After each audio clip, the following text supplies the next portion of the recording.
November 20, 2003 సంవత్సరంలో బెంగళూరులో నివసించే శుభ మరియు గిరీష్లకు నిశ్చితార్థ జరిగింది. ఇరు కుటుంబాలు చాలా సంతోషంగా ఉన్నాయి. ఎందుకంటే 15 సంవత్సరాల పరిచయం ఇప్పుడు బంధుత్వ రూపంలో మరబోతోంది. నిజానికి శుభ అనే ఈ అమ్మాయి తన కుటుంబంతో బెంగళూరులో నివసిస్తోంది. మరియు కొంత దూరంలో గరీష్ అనే అబ్బాయి కూడా తన కుటుంబంతో నివసిస్తున్నాడు. గరీష్ పూర్తి పేరు బివి. గరీష్ వయస్సు 27 సంవత్సరాలు మరియు అతను బెంగళూరులోని ఇంటెల్ కంపెనీలో సాఫ్ట్వేర్ ఇంజనీర్గా పనిచేస్తున్నాడు. మరోవైపు శుభ పూర్తి పేరు శుభ శంకర్ నారాయణ్, వయస్సు 21 సంవత్సరాలు మరియు ఆమె బిఎంఎస్ కాలేజీలో లా చదువుతోంది. నిశ్చితార్థ కార్యక్రమం పూర్తయిన తర్వాత వీరి వివాహ తేదీ కూడా నిర్ణయించబడింది. అది ఏప్రిల్ 2004 సంవత్సరంలో జరగనుంది. శుభ మరియు గరీష్ ఒకరినొకరు సంవత్సరాలుగా తెలుసు. ఎందుకంటే దాదాపు 15 సంవత్సరాలుగా వారి కుటుంబాల మధ్య సన్నిహిత సంబంధం ఉంది. కాని ఇప్పుడు శుభ మరియు గరీష్ వివాహ బంధంలో ఒకటి కాబోతున్నారు కాబట్టి గరీష్ శుభతో ఫోన్లో మాట్లాడాలని కోరాడు. శుభ ఈ డిమాండ్ను అంగీకరించింది మరియు వీరిద్దరూ ఫోన్లో మాట్లాడటం ప్రారంభించారు.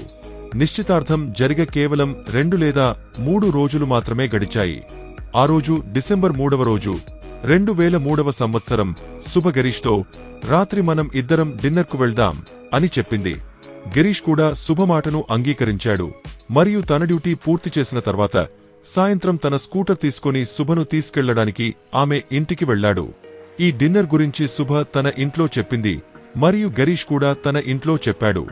వీరిద్దరూ డిన్నర్కు వెళ్లారు. కాని రాత్రి 10:30 గరీష్ మరియు శుభ తమ ఇంటికి తిరిగి రాలేదు. దీనితో గరీష్ కుటుంబ సభ్యులు శుభ ఇంటికి ఫోన్ చేసి శుభ ఇంటికి వచ్చిందా అని అడిగారు. అక్కడ నుండి తెలిసింది ఏమిటంటే శుభ కూడా ఇంకా ఇంటికి రాలేదు. ఈ సంఘటన జరిగిన కొద్దిసేపటి తర్వాత గరీష్ తండ్రికి మణిపాల్ హాస్పిటల్ నుండి ఫోన్ కాల్ వచ్చింది మరియు వారు, మీరు త్వరగా హాస్పిటల్కు రండి, మీ కొడుకు పరిస్థితి చాలా సీరియస్గా ఉంది అని చెప్పారు. ఈ విషయం విన్న వెంటనే గరీష్ కుటుంబ సభ్యులు మణిపాల్ హాస్పిటల్కు పరుగెత్తారు. శుభ కుటుంబ సభ్యులు కూడా మణిపాల్ హాస్పిటల్కు చేరుకున్నారు. అక్కడ వారికి తెలిసింది ఏమిటంటే శుభ మరియు గరీష్ రాత్రి డిన్నర్ చేసి తిరిగి వస్తుండగా రింగ్ రోడ్డులోని ఎయిర్ వ్యూ పాయింట్ వద్ద నిలబడి ఉన్నారు. అక్కడ కొంతమంది దుండగులు వచ్చి దోపిడీ చేయడానికి ప్రయత్నించారు. ఈ సమయంలో గరీష్ తలపై భారీ రాడ్తో దాడి చేయబడింది. దీనితో అతని పరిస్థితి చాలా విషమంగా మారింది. శుభ ఎలాగోలా అతన్ని హాస్పిటల్కు తీసుకొచ్చింది. కాని అతని పరిస్థితి చాలా క్లిష్టంగా ఉంది. మరుసటి రోజు అంటే డిసెంబర్ 4, 2003 సంవత్సరం ఉదయం 8 గంటల సమయంలో గరీష్ మరణించాడు. అతని తలపై రాడ్తో దాడి చేయడం వల్ల తీవ్రమైన గాయమైంది మరియు అధిక రక్తస్రావం కారణంగా అతను మరణించాడు అని డాక్టర్లు ప్రకటించారు. గరీష్ తండ్రి వెంటనే సమీపంలోని పోలీస్ స్టేషన్కు వెళ్లి ఆ తెలియని దుండగులపై ఎఫ్ఐఆర్ ఫైల్ చేశారు మరియు పోలీసులకు అన్ని వివరాలు చెప్పారు. ఒక తండ్రికి ఇంతకంటే దారుణమైన సంఘటన ఏమీ ఉండదు. అతని కొడుకు నిశ్చితార్థం జరిగి కేవలం 3 రోజులు మాత్రమే అయింది. వివాహ ఏర్పాట్లు చేస్తున్నాడు. కాని ఆ కొడుకు అకస్మాత్తుగా మరణించాడు. పోలీసులు హాస్పిటల్కు వచ్చి విచారణ ప్రారంభించారు. ప్రాథమిక విచారణలో పోలీసులు మొదట శుభ వాంగ్మూలం తీసుకున్నారు. ఎందుకంటే గరీష్పై దాడి జరిగిన సమయంలో ఆమె మాత్రమే అతనితో ఉంది. శుభ పోలీసులకు చెప్పింది ఏమిటంటే డిన్నర్ చేసిన తర్వాత వారు ఇంటికి తిరిగి వస్తుండగా రింగ్ రోడ్డులో ఎయిర్ వ్యూ పాయింట్ వద్ద నిలబడి విమానాలు ల్యాండ్ అవుతున్న దృశ్యాలను చూస్తూ మాట్లాడుకుంటున్నారు. అప్పుడు అక్కడ 3 వ్యక్తులు వచ్చి దోపిడీకి ప్రయత్నించారు. గరీష్ దోపిడీని వ్యతిరేకించినప్పుడు వారు ఒక భారీ రాడ్తో అతని తలపై దాడి చేశారు. దీనితో అతని తల నుండి రక్తం కారడం ప్రారంభమైంది మరియు అతను అక్కడే స్పృహ కోల్పోయి కింద పడిపోయాడు. ఎలాగోలా ఒక కారువాడి సహాయంతో శుభ అతన్ని మణిపాల్ హాస్పిటల్కు తీసుకొచ్చింది. పోలీసులు శుభ వాంగ్మూలం తీసుకొని విచారణ ప్రారంభించారు. ప్రాథమిక విచారణలో ఇది దోపిడీ కేసు అని అనిపించింది. పోలీసులు మొదట రింగ్ రోడ్డులోని ఎయిర్ వ్యూ పాయింట్కు వెళ్లి అక్కడి వ్యక్తులను ప్రశ్నించారు. 2003 సంవత్సరంలో సీసీటీవీ కెమెరాలు అంతగా ఇన్స్టాల్ చేయబడలేదు. సాంకేతికత అంతగా అభివృద్ధి చెందలేదు కాబట్టి పోలీసులకు అక్కడ ఎటువంటి ఆధారాలు దొరకలేదు. పోలీసులు తిరిగి వచ్చి ఈ కేసు విచారణను ఎక్కడి నుండి ప్రారంభించాలో అనే గందరగోళంలో ఉన్నారు. ఈ సమయంలో పోలీసులకు తెలిసింది ఏమిటంటే 3 రోజుల క్రితం అంటే నవంబర్ 30, 2003 సంవత్సరంలో శుభ మరియు గరీష్ నిశ్చితార్థం జరిగింది. కాబట్టి పోలీసులు వీరి నిశ్చితార్థ వీడియోను చూడాలని నిర్ణయించారు. బహుశా అక్కడ నుండి ఏదైనా సమాచారం దొరకవచ్చని. వారు నిశ్చితార్థ వీడియోను పలుమార్లు చూశారు. మరియు ఒక పోలీసు అధికారి గమనించిన విషయం ఏమిటంటే, ఈ నిశ్చితార్థ కార్యక్రమంలో గరీష్ చాలా సంతోషంగా కనిపిస్తున్నాడు. కాని శుభ ఏమాత్రం సంతోషంగా కనిపించలేదు. ఇక్కడ నుండి పోలీసులు మళ్లీ శుభతో మాట్లాడారు. ఇది చీకటిలో బాణం వేయడం లాంటిదే అయినప్పటికీ ఇక్కడ నుండి పోలీసులకు ఒక పెద్ద సమాచారం దొరికింది. నిజానికి పోలీసులు మళ్లీ శుభతో మాట్లాడినప్పుడు ఆమెను ఈ వివాహంతో సంతోషంగా లేవు, నీవు నీ నిశ్చితార్థ సమయంలో ఎందుకు నీరసంగా నిశ్శబ్దంగా కూర్చున్నావు అని అడిగారు. శుభ దీనికి ఎటువంటి సంతృప్తికరమైన జవాబు ఇవ్వలేకపోయింది. అంతేకాక శుభ ప్రవర్తనలో కూడా కొంత మార్పు కనిపించింది. ఒక అమ్మాయి ఆమె భర్త కాబోయే వ్యక్తి 3 రోజుల క్రితం మరణించినప్పుడు ఎప్పటికీ సంతోషంగా ఉండలేదు. కాని శుభ ప్రవర్తన చాలా వింతగా ఉంది. దాంతో పోలీసులకు అనుమానం కలుగుతుంది. పోలీసులు శుభ మొబైల్ నంబర్ తీసుకుని ఆమె కాల్ డీటెయిల్స్ ను పరిశీలించే ప్రయత్నం చేస్తారు. ఇక్కడ నుండి పోలీసులకు అతి పెద్ద ఆధారం లభిస్తుంది. శుభ కాల్ డీటెయిల్స్ లో ఒక నంబర్ దొరుకుతుంది. దానితో ఆమె చాలా రోజులుగా చాలాసేపు మాట్లాడేది. గరీష్ పై ఈ దాడి జరిగిన రోజు శుభ ఆ నంబర్కు దాదాపు 72 సార్లు కాల్ చేసింది. పోలీసులు ఆ నంబర్ గురించి విచారణ చేస్తే అది అరుణ్ వర్మ అనే అబ్బాయి నంబర్ అని తెలుస్తుంది. ఆ నంబర్ గురించి మరింత విచారణ చేయగా అరుణ్ వర్మ వేరెవరో కాదు, శుభతో ఆమె కాలేజీలో చదువుతున్న స్టూడెంట్ అని తెలుస్తుంది. పోలీసులు కాలేజీకి వెళ్లి అరుణ్ వర్మ గురించి విచారణ చేస్తారు. అక్కడ మరో ఆశ్చర్యకరమైన విషయం బయటపడుతుంది.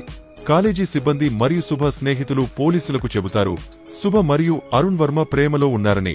పోలీసులు ఆలస్యం చేయకుండా అరుణ్ వర్మ అనే ఈ అబ్బాయిని అరెస్ట్ చేస్తారు. అతన్ని పోలీస్ స్టేషన్కు తీసుకొచ్చి ప్రశ్నిస్తారు. కాని ప్రశ్నించినప్పుడు అరుణ్పై అనుమానించేంత ఆధారాలు పోలీసులకు లభించవు. అరుణ్ పోలీసులకు చెబుతాడు, నిజమే, నాకు శుభతో సంబంధముంది, ఆమెను ఎంతో ప్రేమిస్తున్నాను. కాని గరీష్పై దాడి చేయించడంలో తన పాత్ర ఏమీ లేదు. తాను ఈ విషయంలో ఏ విధంగానూ పాల్గొనలేదు. పోలీసుల వద్ద అరుణ్పై ఎక్కువ ఆధారాలు లేనందున అతన్ని విడుదల చేస్తారు. కాని పోలీసులు రహస్యంగా అరుణ్ వర్మపై నిఘా ఉంచుతారు. 1 లేదా 2 రోజులపాటు నిఘా పెట్టిన తర్వాత అరుణ్ వర్మ శుభను కలవడానికి వెళ్లాడని తెలుస్తుంది. అనంతరం పోలీసులు శుభ ప్రవర్తనను కూడా పరిశీలిస్తారు. అప్పుడు తెలుస్తుంది శుభ తన కుటుంబానికి అరుణ్ వర్మ గురించి చెప్పింది. కాని ఆమె కుటుంబం ఈ వివాహానికి ఒప్పుకోలేదు. ఈ కారణంగా వారు తొందరపాటుగా శుభ వివాహాన్ని గరీష్తో నిర్ణయించారు. ఆ తర్వాత పోలీసులు నిశ్చితార్థ రోజు శుభ మేకప్ చేసిన మేకప్ ఆర్టిస్ట్ను కలుస్తారు. ఇక్కడ నుండి మరో పెద్ద ఆధారం లభిస్తుంది. నిజానికి శుభ మేకప్ చేసిన ఆ అమ్మాయి పోలీసులకు చెబుతుంది నిశ్చితార్థానికి శుభను సిద్ధం చేస్తున్నప్పుడు శుభ తాను గరీష్తో ఏమాత్రం వివాహం చేసుకోవాలని అనుకోవడం లేదని, తాను అరుణ్ వర్మను ప్రేమిస్తున్నానని, తన కుటుంబం బలవంతంగా ఈ నిశ్చితార్థం చేసిందని చెప్పింది. నిశ్చితార్థం తర్వాత అరుణ్ వర్మతో పారిపోతానని కూడా చెప్పింది. ఈ బ్యూటీ పార్లర్ అమ్మాయి ఇచ్చిన వాంగ్మూలం పోలీసులకు మైలురాయిగా నిలుస్తుంది. దీని కారణంగా పోలీసులు శుభను అరెస్టు చేస్తారు. ఈసారి శుభతో కైనంగా ప్రశ్నించగా ఆమె నిజం చెప్పడం ప్రారంభిస్తుంది. శుభ పోలీసులకు చెబుతుంది తాను అరుణ్ వర్మను ఎంతో ప్రేమిస్తుంది, అతని గురించి తన కుటుంబానికి కూడా చెప్పింది. కాని కుటుంబం బలవంతంగా గరీష్తో వివాహం చేయాలని నిర్ణయించింది.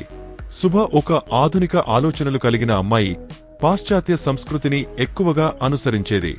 ఆమెకు తాగడం, పబ్లకు వెళ్లడం, తిరగడం చాలా ఇష్టం. కాని గరీష్ దీనికి పూర్తి వ్యతిరేకం. అతను సరళమైన, సాధారణ జీవనశైలి కలిగిన అబ్బాయి. అతనికి తాగడం, క్లబ్లకు వెళ్లడం అస్సలు ఇష్టం లేదు. ఈ కారణంగా శుభకు గరీష్తో వివాహమైతే తన జీవితం నరకమవుతుందని అనిపించింది. నిశ్చితార్థం జరిగినప్పటికీ ఆమె తన ప్రియుడు అరుణ్తో కలిసి గరీష్ను దారి నుండి తొలగించాలని నిర్ణయించింది. ఈ విషయం గురించి ఆమె అరుణ్కు అన్నీ చెప్పింది. అరుణ్ తన కజిన్ బ్రదర్ దినేష్ను కలుస్తాడు. దినేష్ ద్వారా వారు వెంకటేష్ అనే వ్యక్తిని కలుస్తారు. వెంకటేష్ అనే ఈ వ్యక్తి స్థానిక గుండాగా పేరుగాంచినవాడు. అతనిపై ఇప్పటికే చాలా కేసులు నమోదై ఉన్నాయి. వెంకటేష్కు కొంత డబ్బు ఇచ్చి వారు అన్ని విషయాలు చెబుతారు. ఈ కారణంగా డిసెంబర్ 3వ రోజు 2003వ సంవత్సరంలో శుభ గరీష్ను డిన్నర్ బహానాతో బయటకు పిలుస్తుంది. రాత్రి వరకు వారు డిన్నర్ చేస్తారు. ఆ తర్వాత రింగ్ రోడ్డులోని ఎయిర్ వ్యూ పాయింట్ వద్ద ఆగాలని సుభే గరీష్తో చెబుతుంది. కొంతసేపు అక్కడ నిలబడాలని కోరుతుంది. ఈ అన్ని విషయాలు ముందుగానే ప్లాన్ చేయబడ్డాయి. ఎక్కడ ఆగాలి అనే విషయం కూడా. కొంతసేపు గరీష్ మరియు సుభ అక్కడ నిలబడి ఉండగా అరుణ్, దినేష్ మరియు వెంకటేష్ ముగ్గురు అక్కడకు వస్తారు. వారు ఒక భారీ రాడ్తో గరీష్ తలపై వెనుక నుండి దాడి చేస్తారు. ఆ దాడి అంత బలంగా ఉంది, గరీష్ తల అక్కడే పగిలిపోతుంది. రక్తం కారడం ప్రారంభమవుతుంది మరియు అతను స్పృహ కోల్పోతాడు. ఆ తర్వాత ఈ ముగ్గురు అక్కడ నుండి పారిపోతారు. కాని శుభ అతన్ని హాస్పిటల్కు తీసుకెళ్లడానికి ఆగుతుంది. ఎందుకంటే శుభ కూడా గరీష్ బతకకూడదని కోరుకుంది. గరీష్ పరిస్థితి చాలా దిగజారినట్లు అనిపించినప్పుడు అతను బతకడం అసాధ్యమని శుభకు అనిపిస్తుంది. అప్పుడు ఆమె ఒక కారువాడి సహాయంతో అతన్ని మణిపాల్ హాస్పిటల్కు తీసుకొస్తుంది మరియు అన్ని విషయాలు అతని కుటుంబానికి చెబుతుంది.